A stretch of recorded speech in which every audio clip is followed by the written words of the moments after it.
Bonjour à tous et bienvenue dans ce Morning Bull Live. Nous sommes le 12 mars 2024 et aujourd'hui, ce monde dans lequel nous sommes, là, ce qu'on est en train de vivre, c'est clairement le moment, l'instant T, parce qu'il se passe un truc phénoménal.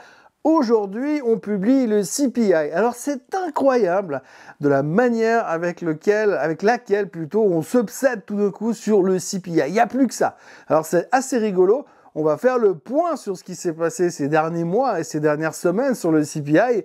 Mais aujourd'hui, c'est le jour super important parce qu'en fonction du chiffre, on va savoir si la Fed va baisser les taux tout de suite ou plus tard. Bon, on sait déjà qu'ils vont baisser les taux, mais on ne sait pas si ça va être... Allez, on a encore un secret espoir de se dire, on ne sait jamais si le CPI perd 0,6% ce soir. Peut-être qu'ils baissent les taux la semaine prochaine, hein? Qui sait? En tous les cas, on est complètement obsédé par ce truc et on a oublié qu'il y a quelques semaines, on nous a dit « Ouais, mais en fait, le CPI, la Fed, elle ne le regarde même pas. »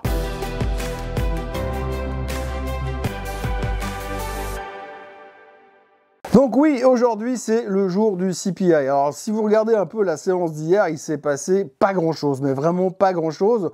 On va revenir sur le sujet de Nvidia, parce qu'une journée sans Nvidia, c'est pas une vraie journée. Mais ce qu'il faut vraiment garder en tête aujourd'hui, c'est les chiffres du CPI. Donc si on regarde les chiffres du CPI, aujourd'hui, on s'attend à un CPI en hausse de 0,4% sur le mois de février, avec un chiffre de 3,1% pour les 12 mois. Et du côté du core CPI, donc celui qui exclut les trucs volatiles comme l'énergie et la nourriture, les trucs qu'on n'a pas vraiment besoin, et ben là, on est à un 0,3% mensuel et un 3,7% sur les 12 mois. Donc du coup, c'est vraiment le truc qui nous intéresse le plus, c'est ces chiffres-là. Et on va tourner autour de tout ça. Alors, ne vous attendez pas à quelque chose d'autre, on va simplement regarder si tout d'un coup, on a une surprise à la hausse, c'est-à-dire qu'un des chiffres nous dit que finalement, l'inflation continue son retour à la hausse, on va se dire, attention pour la baisse des taux, Monsieur Powell s'est montré confiant la semaine dernière, mais il pourrait quand même tenir jusqu'en juin pour baisser les taux. En revanche, si tout d'un coup on a une surprise à la baisse avec un CPI plus faible qui serait en dessous des attentes, alors là on va se dire il se passe quelque chose, c'est bon, ça repart à la baisse. Là autant vous dire que la Fed n'aura plus le choix, ils vont baisser les taux probablement au mois de juin. Mais je suis pas loin de penser que s'il y a une surprise à la baisse, tout le monde va arriver en se disant peut-être que finalement on met, ou alors peut-être qui sait, un miracle en mars dans une semaine. Donc c'est vraiment le truc qui va nous occuper à fond ces prochains jours, parce que pour l'instant, il n'y a que ça qui nous intéresse. Après, ce qui est assez intéressant à observer, je l'ai déjà répété plusieurs fois, mais je vous le remets quand même à ma sauce de nouveau aujourd'hui, il y a quelques semaines en arrière, à la publication du CPI du mois précédent, donc le mois de janvier, eh bien, quand c'est sorti, tout d'un coup, on s'est rendu compte qu'effectivement, ça repartait à la hausse. Et souvenez-vous, vous pouvez retourner un mois en arrière, le marché avait baissé, je crois, à 1,5% comme ça. C'est le premier vrai sell-off qu'on avait depuis le début de l'année. Ouais, je sais, sell-off de 1,5%, pas de quoi se relever la nuit non plus pour les bearish. Mais enfin, ce qu'il faut retenir, c'est que ça avait baissé quand même plus fort que d'habitude. Et puis, le lendemain, il y a un mec de la Fed, je crois que c'était Bostich, qui s'est pointé en disant « Ah non, mais vous inquiétez pas, nous, à la Fed, le CPI, on le regarde pas, il est mal calculé, il est faux, il est biaisé. C'est pas clair, c'est pas fiable comme chiffre et on peut pas se baser pour bouger les taux par rapport à ça. Autant se baser sur les chiffres du non-farm payroll qui sont faux tous les mois. Bref, toujours dit-il qu'au moment où il a dit ça, on s'est dit « Ah, mais alors en fait, la Fed... ils s'en foutent du CPI. En fait, la Fed, tout ce qui les intéresse, c'est le PCE. Et donc, sur cette nouvelle-là, très précisément, il y a à peu près 3 semaines et demie, le marché, boum, il a remonté. Parce qu'on s'est dit, en fait, le CPI, il remonte, mais on s'en fout. Et là, pendant 3 semaines, on s'est dit, ouais, mais le CPI, c'est secondaire, le CPI, c'est secondaire, le CPI, c'est secondaire. Et là, depuis 2 jours, c'est « Ouh, mais mardi prochain, il y a le CPI !» Donc voilà, on est en pleine excitation parce que y a le CPI tout à l'heure. Et pour être franc, les marchés ne font strictement rien depuis 2 jours en attendant que le CPI nous annonce à quelle sauce on va être mangé. C'est donc complètement ahurissant de voir que on en est là avec un chiffre qui nous intéressait plus pendant 3 semaines et qui aujourd'hui est devenu tout coup le centre du monde. Mais bon, c'est un grand classique. Hein. Vous savez que dans la finance, on a une mémoire de poisson rouge. Généralement, on nous dit un truc, on s'excite sur un truc, puis le lendemain, on passe à autre chose. Là, aujourd'hui, c'est le CPI. Demain, on s'excitera sur le PPI. Et puis dès que le PPI sera derrière nous, on se dit « Ah, mais la semaine prochaine, il y a la Fed !» Voilà, on est comme ça, hein, c'est le monde merveilleux de la finance et c'est comme ça que ça se passe. À côté de ça, on a parlé de Nvidia un petit peu. Nvidia a donc, on a vu la tôle qu'elle s'est pris vendredi, on a vu que ça baissait de nouveau hier, 2% de baisse. On n'a pas l'habitude de voir baisser Nvidia, donc on s'inquiète, hein, on sent qu'il y a un nouveau stress.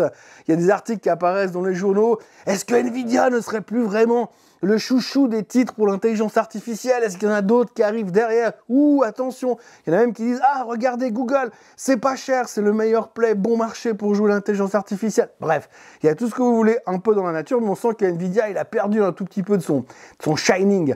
Alors, il faudra attendre peut-être les prochains chiffres trimestriels qui sont extraordinaires avec une croissance complètement démentielle des revenus, mais pour l'instant, on a eu un petit coup de froid. Un petit coup de froid parce que simplement, ils se sont pris un procès. Alors c'est assez marrant parce que le procès a été déposé vendredi et puis ça a été annoncé plus ou moins officiellement hier, d'où les 2% de baisse.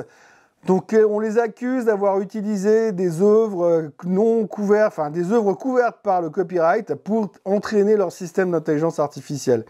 En gros, ils ont appris aux ordinateurs à lire des trucs qui étaient déjà sous copyright sans payer les droits aux gens qui étaient détenteurs. Donc du coup, procès. Nvidia dit bien sûr que c'est pas de leur faute et qu'eux, ils ont fait tout ce qu'il fallait en respect de la loi américaine.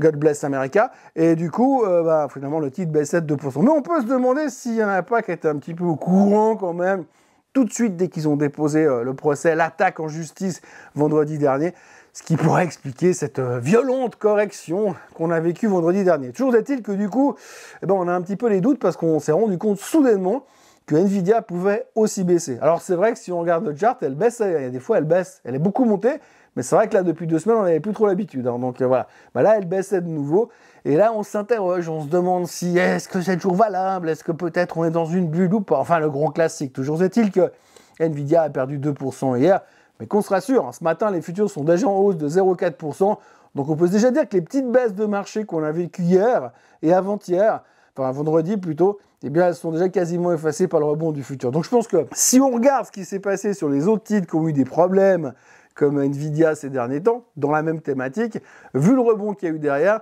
on a presque envie de dire que c'est pas super inquiétant dans l'immédiat. L'autre star de la journée, bien sûr, c'était le Bitcoin. Alors le Bitcoin s'envole, il a cassé les 70 000, là il serait à 71 000 $, mais hier il est monté jusqu'à 72 000 $. C'est l'euphorie, c'est génial, c'est formidable. Plus personne ne se pose de questions, ça va aller beaucoup plus haut.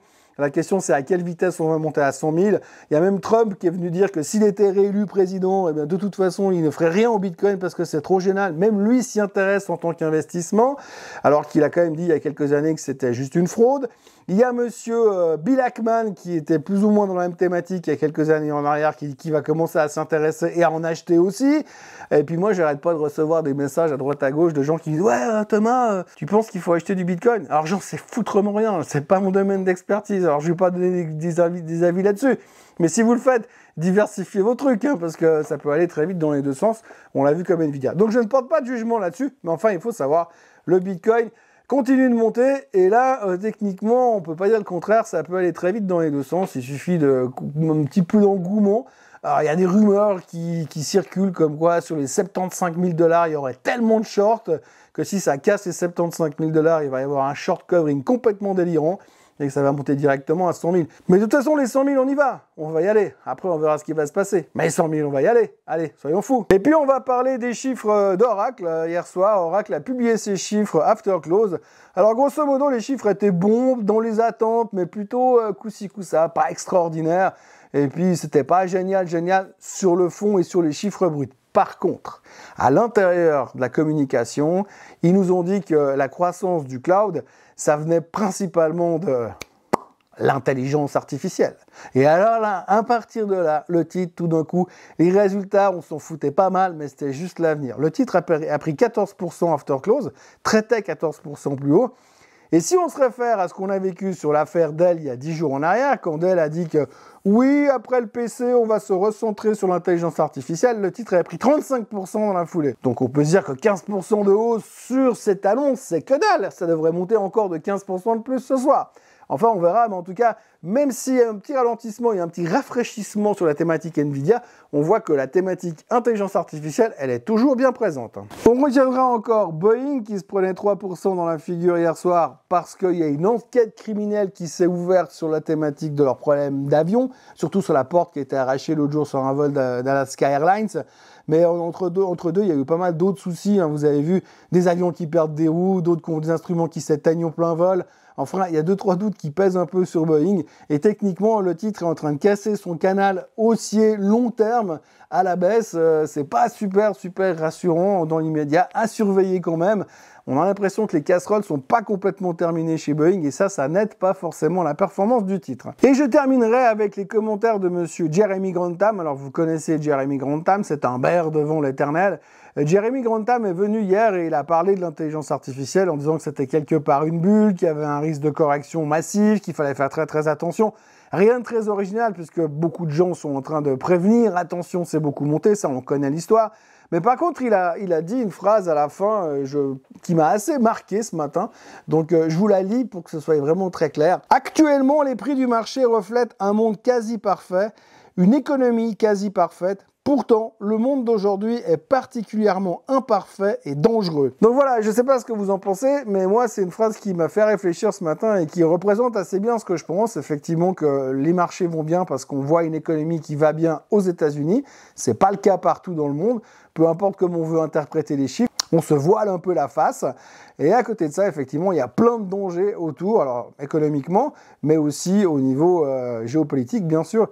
Et c'est ce que M. Powell disait encore il y a quelques temps. La seule chose qui peut faire dérailler ce marché, c'est la géopolitique. Et je trouve que cette phrase de M. Jeremy Grantham, elle veut dire beaucoup de choses et elle pousse un tout petit peu à réfléchir dans la situation dans laquelle nous sommes aujourd'hui. Voilà ce que l'on pouvait dire aujourd'hui. Donc tout à l'heure, les chiffres du CPI.